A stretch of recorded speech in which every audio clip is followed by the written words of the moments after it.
So in this video, I want to show how I like to tie fluke rigs. And we use these for fluke or sea bass or scup, any of the smaller fish around Nantucket.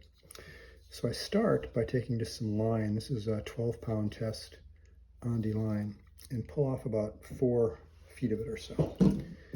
So now, one thing you'll notice is that when it comes off the spool, it's very curly, right? It's all coiled up. And you don't want to fish with that. That doesn't allow you to feel any bites very easily. So what you want to do is you want to grab this and stretch it out. Monofilament is very stretchy. And just go up the entire length, stretching it out. And if you do that, all those kinks and coils go away, and you'll see now that it's very loose and flexible, and that's what you want.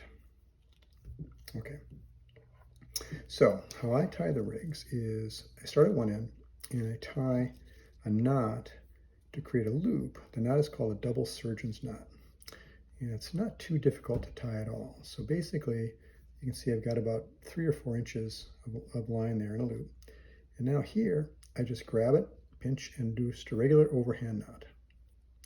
And I like to go through twice. That's the double surgeon's knot part. And it's not the super strongest knot, but it's good enough for what we're doing. So now I've got this, and wet it down a little bit and tighten it slowly. Always tighten your knots slowly. And there. Now we've got a loop at one end. Okay. Now we will use our little trim off the scissors. Great. So that's the first thing.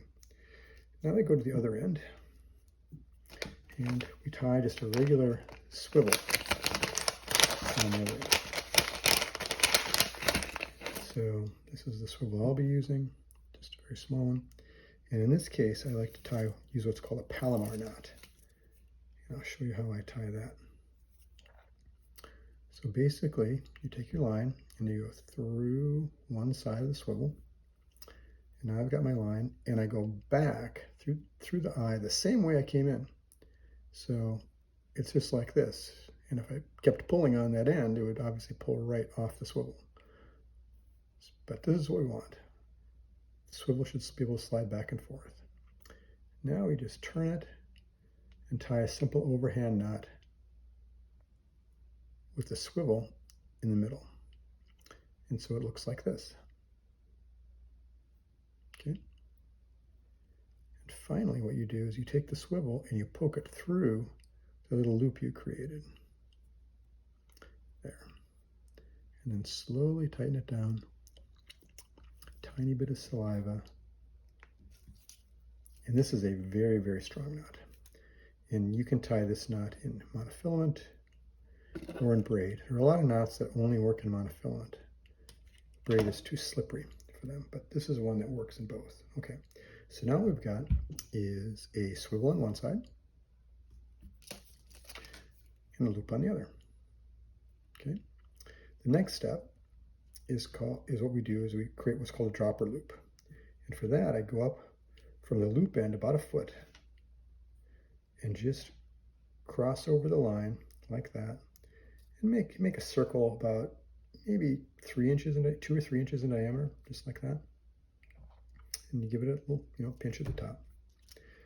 And now what you do is you hold it with your thumbs and just twist the place where the line is double. 3, 4, 5, 6, 7. I go 7 or 8 times. There's 8. And so now you can see that there's a little loop there that I created with all that twisting. And then down over here is the place where I just, I initially created the loop, the single side.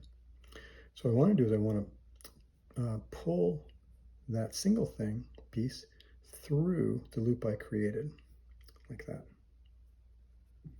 So I've got a little hook here, which I use when I'm really tying them, but to keep it on camera, I'll show you what I do. I can use my teeth to hold it, slowly tighten it.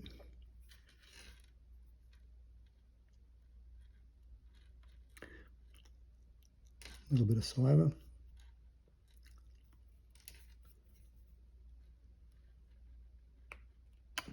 There. You can see that the sides of that coil up against each other very nicely. And now I've got a loop. This is a little smaller than I'd like.